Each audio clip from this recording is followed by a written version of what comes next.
Hello and welcome to another episode of the Mid Musings podcast, the podcast where we raise awareness about disabilities and everyday issues that affect mental health. And today's episode, I have a lady who is so awesome, and she is someone who is a TEDx speaker.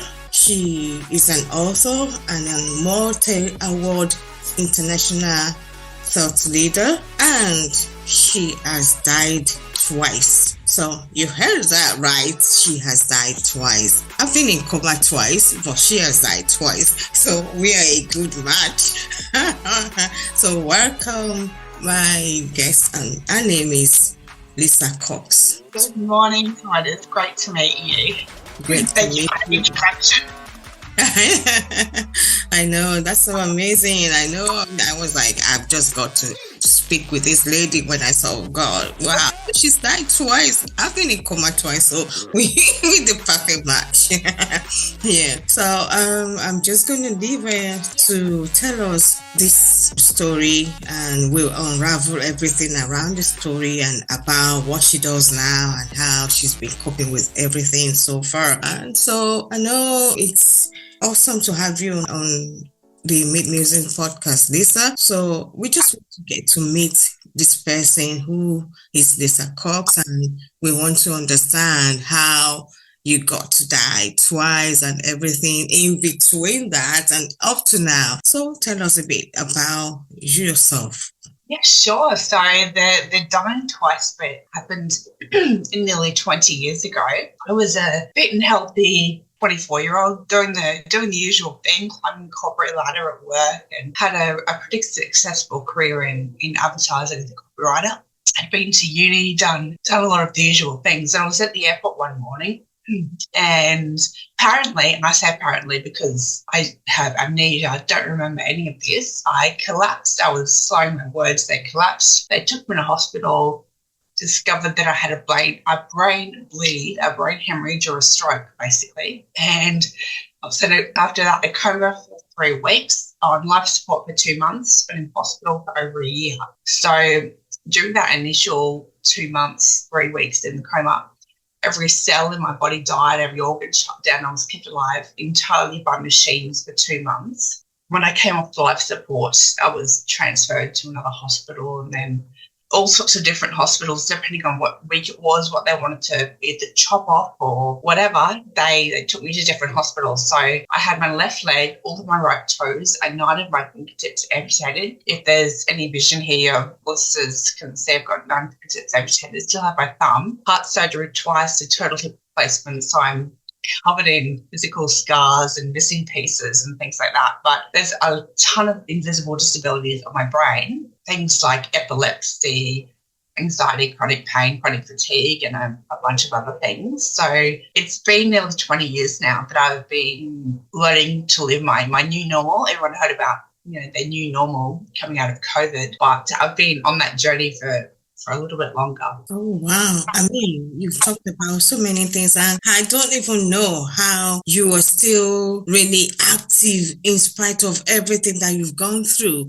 You seem so fearless and you seem so positive. So how do you maintain all that in spite of everything that's going on around you?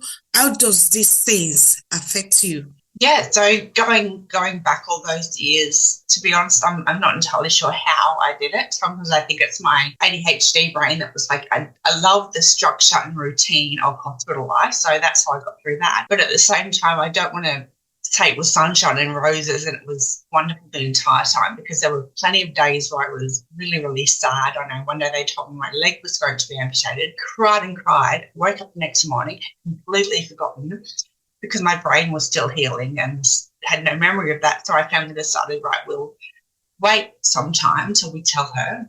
And then I did remember that, and it was that grief of having to almost every day, every week, finding out something else had gone wrong or was happening or had been diagnosed. But all of that to one side, it sounds completely polar opposite, but I was enormously grateful. And I don't mean that in a trite, waffly, airy-fairy way, but I had spent a lot of time traveling in my first 24 years, seen a lot of poverty and things like that. I knew that even though I was in a public hospital bed and there were 3 meals a day that were just terrible hospital food, I was still in air conditioning and still getting fed 3 meals a day, and I had it so much to be grateful for. And my family had also dripped that information to me about what had happened. I wasn't supposed to be alive. They'd called my family that night and said, come to the hospital. It was interstate, so I had to fly there. We don't think Lisa will be alive in the morning. And then the head of the largest intensive care unit in the Southern Hemisphere said that I was by far and away the sixth person there. And every day my family turned up to the hospital, not knowing if I'd be dead or alive, and told they may have to turn off my life support if things didn't improve. So hearing all of that, I'm like, holy shit. The fact that I'm still alive makes me incredibly grateful. And yes, some absolutely horrific stuff happened, and life with disabilities isn't wonderful. There's plenty of rubbish that goes on for our community. But for me personally, I was enormously grateful to still be here and still am today, because I couldn't control what had happened, but I could control how I responded to it. And that's always been an attitude that I did have even through disability. I can imagine, I mean, because you come from an environment where you have a successful career in a corporate world, and then waking up one day to realize all of this has happened. Because I mean, when you're in coma, it's like you're dead, really. From my experience, really, I know if when I woke up, I just thought, oh, I was literally there last night, and then I thought I woke up the next morning, not knowing that 2 weeks has gone by. And I ended up spending 4 months in hospital for this one occasion. I had so many things going on, just like you said. But, at that time, you just want to stay positive. But what has been the main thing that has kept you going throughout all this? Huge question. I suppose there are days when I've got so many health challenges, and I still do. It wasn't a case of get out of hospital and everything's stable and a linear journey to recovery. There's still plenty of health challenges daily and weekly, but a really big source of inspiration for me has. Sorry, my voice is cracking up this morning. A big source of inspiration for me has been my work and working with others in the disability community and not social justice things, and working social justice amongst creativity is sort of the work I do now, working with brands and business to change the way disability is being represented, because I knew that I couldn't change anything about myself. My disability is permanent, but given my background, I could do something to challenge and change the way my community was being represented in popular culture. And that's something I'm incredibly passionate about and a bit hyper-focused on. Thank you so much for that. I know, I mean, your work has been recognized all over the globe. You've been on Fox, NBC, Vogue, and a lot of media outlets. But what's the one message that you are trying to convey? Yes, we want to change the way disability is viewed, but what's the key message you want people to take from that, apart from just, changing the way we see disability? Because disability is just so many, and people perceive it in different ways. There's so many people that have invisible disabilities that actually impair the way they think, the way they walk, the way they actually live. But because it's invisible, people don't recognize that sometimes. So what's one thing that you want us to learn from that? Disability, everybody is different, firstly. So just hearing from me about my experiences with disabilities doesn't mean the next person with disabilities is going to be in any way similar. But we're not a stereotype. We're not a monolith. And yes, I want to challenge and change the way we're represented. But part of that is changing the really narrow stereotypes that you see, where I'm not sure, I have an idea, but I'm not sure what it's like over in the UK. But here in Australia, you're either a Paralympian or you're just a really sad person who never leaves the hospital bed. And while that can be true for some people, there's to extremes, I suppose. And when I first became conscious in hospital, I must admit that when they first told me my life was going to be, I was going to be disabled for life, I'd spend my life in a wheelchair, have a prosthetic leg, all of these sorts of things, I was devastated. Even though I'd grown up with people who had disabilities in my life, I was still devastated. And looking back on that time, I realize now it's only because I had 24 years worth of media stereotypes in my head that told me people with disabilities would never have gainful employment, never have good relationships, all of these sorts of things.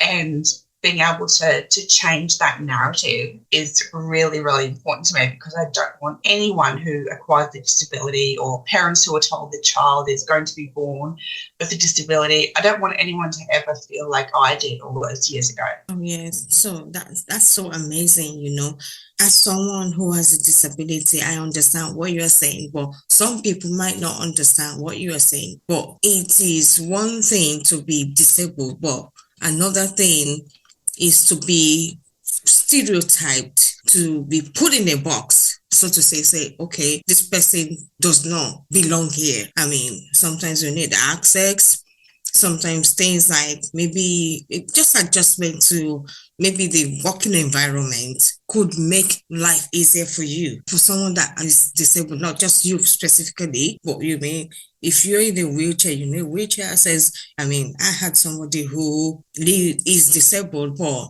because of his disability, he hasn't traveled. He hasn't even been on a train, talk less of a plane or aircraft for over 10 years. So how can we change things like this, especially in the workplace, or even to the, I mean, even not even just in workplaces alone. It's just about access and about inclusivity and about just including people that have disability in government plans. So this is where the message that you are working on, we need to keep motivating people who have disabilities to do what they can to keep on living. But how can other people help them to achieve their aim? Lots and lots of great questions there. So I suppose getting people with disabilities into those leadership positions is really key. So government, just as an example, instead of government, there's all white, able-bodied, heterosexual men making decisions for a really diverse community. We need to have a diversity of government leaders who, including the people with disabilities, who can make decisions for us, or have us in those positions so that we can be better represented. And I do a lot of work around advertising and media, about representations in advertising and media. That's only one way or one area where we need greater representation. But part of that is because I understand the power of visibility. I worked for years making my brands, my clients, their messages and products visible to change the social psychology around, okay, I'll buy product A instead of product B because whatever. And now I've transferred those skills over to disability, to put disability in a new light, I suppose, for want of a better word, rebranding disability. Because as I said before, we're not all stereotypes and Paralympians and things like that, but to help normalise the disabled experience. So there's this huge, I mentioned the Paralympians and the hospital patients, there's this huge quantity of people with disabilities who sit in the middle, who are homeowners, parents, just, I hate to use the word normal because some people don't like it, but doing really normal things. Mm-hmm. And we need to see that, we need to represent that in our media and pop culture, because in that way it helps decision makers who perhaps work at the airlines or work in government or somewhere else to go, oh, well, disability is just a part of society. Of course we should include it. It shouldn't need a special action plan or something like that, but it's, of course, it needs to be included. Oh, thank you. So, yes. Well, because I was looking at statistics figures for disabled employees in US as of 2024, the second quarter in US alone, there's about 53% of people living with mobility issues. And in UK, we have about 15% of the people of the population who are disabled with one form of disability or another. And having all these people out of work, it's a lot of loss for the government, for the organizations, because sometimes they have to claim benefits, they have to do all that. And how do you see things going forward? Brain edit this bit out. That's my brain just processing. Yeah, like I said before, it's about collaborating with people who have disabilities, not only having us as part of your workforce, but perhaps consulting with us about decisions that you want to make in the workforce. For example, the Australian population, unfortunately, the employment of people with disabilities is incredibly low. If we're not being employed, we're underemployed. And this has certainly happened to me when I started at a workplace. I was given some really entry-level, base-level jobs to do.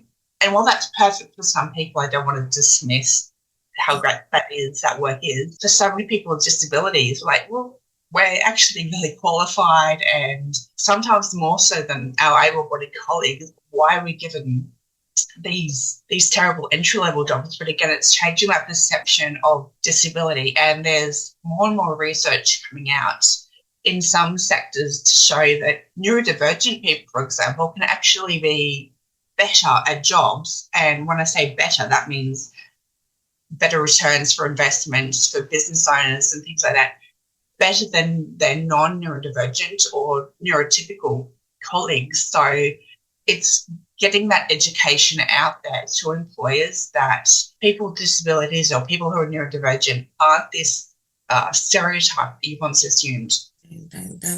Thank you so much for that. And well, coming to you, we're talking about neurodivergent, and we're talking about inclusive workforce, and just this disability issue is just something that really worries me sometimes, There's a lot of mental health impairments going on as well, because since COVID, a lot of people have had so many issues with their mental health, and because of either long COVID or loss of work or loss of income or loss of one thing or another, and that has increased the rate of mental health cases that are impairing people.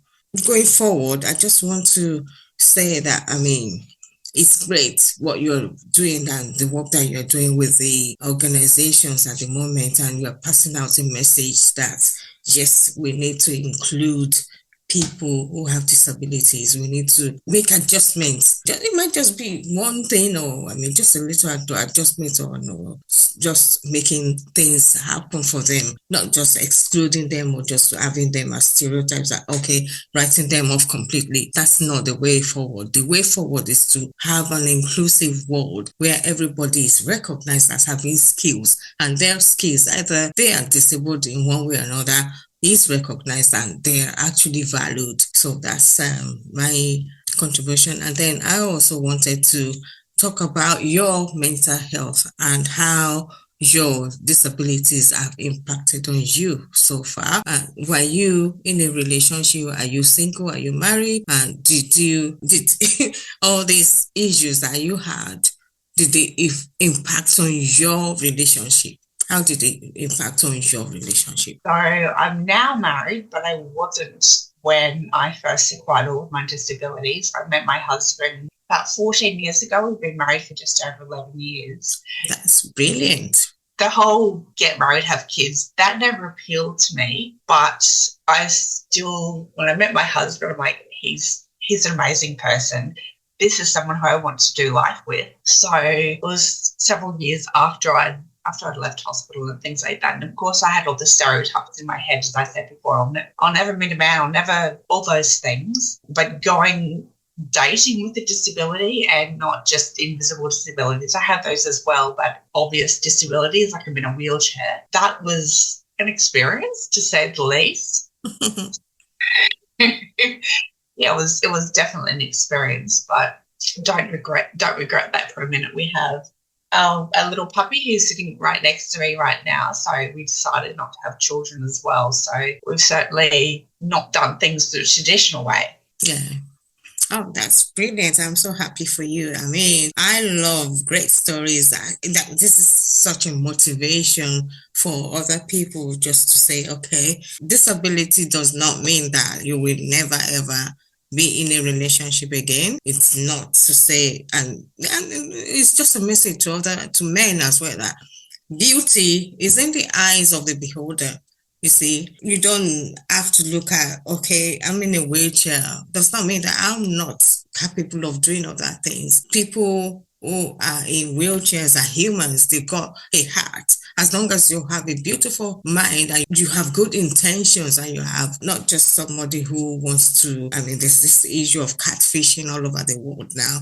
There's so many people on dating apps that they just stay on dating apps and do all sorts of things there that taking advantage of other people. You have been able to meet someone that you want to do life with. That's your word, and that's really impressive. So let's go back to your experience so far in the world of mental health awareness and disability awareness. What has that been like for you? My mental health definitely took a hit after everything happened. And looking back on my life, I know that I always had a level of anxiety from my neurodivergence when I was younger, but I always treated, for want of a better word, treated that with exercise. And if I was anxious, I'd just go for a walk around the park or play sport and talk to my friends and things like that. But after disability, all the scaffolding went away. So all the things that I had in place to manage my mental health, so much of that fell away. I couldn't just put on my shoes and go for a run or anything like that. So it's been years of reestablishing those routines. I go to the gym now a couple of times a week. I'm really, I'll use the word strict because I can't think of another one. I run the basics. So my sleep, my nutrition, my movement, just things like that, even though the rest of me is all over the shop and I don't know one day to the next what state my brain will be in. At least I know if I get a good night's sleep, if I'm eating relatively well, I know there are things that I should probably avoid because they do trigger poor mental health for me. But that's just me. Everyone's different. So it's been years and years of trial and error trying to find something that works. But I'm also a really big advocate for medication if you need it. So yes, get all the basics right. And this is supported by a lot of professionals as well. So it's not just me having a rant. Get those basics right, like sleep, nutrition, movement. But I really, really want to say that if you do need medication, that's okay. It's not a weakness. You shouldn't try and cure everything with a yoga mat. If that works for you, great. But that was a trap that I fell into. I'm like, I can't possibly use medication because I never have before. And I know the first time I was taken to the doctor, and I'll say taken because my beautiful sister had to take me because I was not in a state to get there myself, and got some medication just to have some sleep. My whole world changed, and it's really unfortunate that society, don't want to say all society, but sometimes things like medication or even for mental health, it's a weakness. Is viewed as a weakness, but it's absolutely not. Being able to put up your hand and say, I need help. Can someone help me? That is a strength. That takes enormous effort and strength for people to do that. So if on their mental health journey, people do need some medication to help them over a hump or something like that, great. That's nothing to be ashamed of. Oh, yes, it is definitely. You don't need to be ashamed of whatever you need. If you need something, ask for help. And I'm really grateful that your sister took you when you couldn't go, that you had someone who could take you. And right now, I'm assuming that your husband has that responsibility. So if you need something because you're married to you live with your husband, he's the first person that will be available to you as your next let's say, I won't want to use the word next of kin, but he's the person that is really available to help you. And I wanted to talk about other ways that your husband helps you through your day-to-day activities as well. Is there anyone that you would like to share with us? So I I'm always really careful to say that I see him as my husband and not my carer, because we really wanted to separate those two roles early on. Sure, he does help me with some more things than maybe other people, getting the remote from under the couch when that's disappeared, or driving when I can't drive. I can't drive anymore because I'm over 25% blind. But we really wanted to distinguish between him being a husband and him being a carer, and him not take that caring role. And every couple, whether it's a disabled person, it's different for everyone, but that's how it works for us. So he's really beautiful in that there are some days he'll have to talk me off the ledge. And I say that because I also have health anxiety. I'm much better at managing that now, but early on, any sort of pain, twitch, anything, I'd automatically assume that I either had cancer or something was wrong or I was going to die again. And he was really beautiful to just sit with me and talk me through how illogical that is. So he's been really good in that respect to help my positive mental health without just saying, oh, just don't think about it, or just be positive and it'll go away. But he's been great with that. Thank you so much for saying that. What 3 words would you use to describe your life right now? Chaotic, but in a good on the chaos. I thrive on the chaos. Awesome and different. Oh, brilliant. Yes, different. Why do you use those words? Different because there are so many ways where I don't fit the stereotype. So even as women, we're told that we have to grow up, have kids, get married, buy a family van and a house with a white picket fence and do all that shit. And that's absolutely fine if you want to do that and you love it, great. But that never appealed to me, and just doing it to keep people happy also never appealed to me. So I'm not fitting the stereotype of all of those sorts of things. And different in that I have disabilities. There's nothing different about that because 20% of our community do approximately, we're the world's largest minority. So I'm not different in that respect, but I'm a little bit different in that I'm not doing life the way it's sold to us that we have to do it as women. Oh, thank you so much. Yeah. So we're getting to the end now. What would you want to say to people who are in similar situations as you? I think that believe that you're so much stronger than you think you are. When you're in the middle of it, you feel like that's not true. You feel really weak, really, really low, but just know that there is a lot more strength inside you than you may feel at that time. And it's only in the future when you can look back and go, oh, you know what? I did that. I got through that. I got past that. And go me. So celebrate those small wins, even if it's just a bad day or a bad week. You got through it. You got over it. You got past it. And don't think of that failure, quote unquote, as a bad thing, because you can learn from that. And I've learned with all of my failures over the years, I've learned little tips and tricks for myself. I'm like, oh, okay, I got through that. What did I learn from that for next time? So that next time shit hits the fan, here's how I dealt with it last time, and that worked or that didn't work, tweak it a bit. Yeah, failures aren't necessarily a bad thing either. Thank you so much. And what would you say to your 20-year-old self? Oh, so much. My 20-year-old self needed a talking to, not to be so preoccupied with, I don't want to say don't be preoccupied with work because that's still my preoccupation today, but I thought that I had to live up to somebody else's expectations, have the kids, get the family van, buy the house, get married, all that stuff. Don't be afraid to walk your own path or will your own path. There's nothing wrong with doing things your own way in whatever works for you. That's so brilliant. That's so beautiful. There's nothing wrong with just doing things your way. Go your own way, do things. I mean, you might look like you're not doing things like everybody else. You're just unique. So just enjoy your life. That's why I say take one day at a time if you need to, and then just live life and enjoy every minute of the life that you have here. And thank you so much for sharing your story. And where can listeners find you, and any other questions?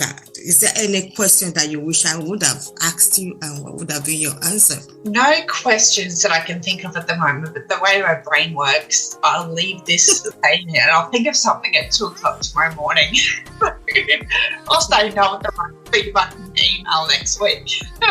Find me, I suppose my website is a good place to go, lisacox.co, lisacox.co. And my Instagram handle is exactly the same. So that's probably where I spend the most time, as well as LinkedIn. If you just type Lisa Cox into the search, it should pop up. But all the links are on my website. Thank you so much for sharing your story, and it's been so awesome speaking to you. I know it's quite early for you, but yes, you are so wide awake. I'm like, oh my God, this is really early. I mean, today it's 7 o'clock where she is now, and it's 9 o'clock for me. So thank you so much. It's 10 o'clock now. So thank you so much for taking time to join us on the Mid Musings podcast.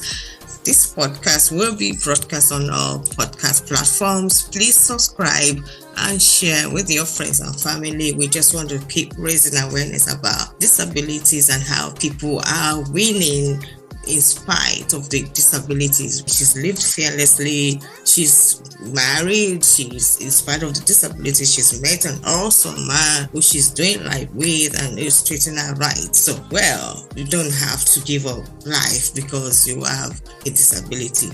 That's the key message that I've got today. And thank you so much again, and God bless. Thank you so much. It was really great to speak with you. And yeah, thanks again. Goodbye to all the listeners. Thanks for tuning in. Oh, brilliant. Thank you. Bye. A big thank you to all our listeners who have been sending us messages through the message link. I would like to thank everyone who has listened in so far and contributed to this podcast. Thank you so much. We couldn't have done anything without you. Keep listening, keep sharing, keep downloading, and keep liking. Thank you again.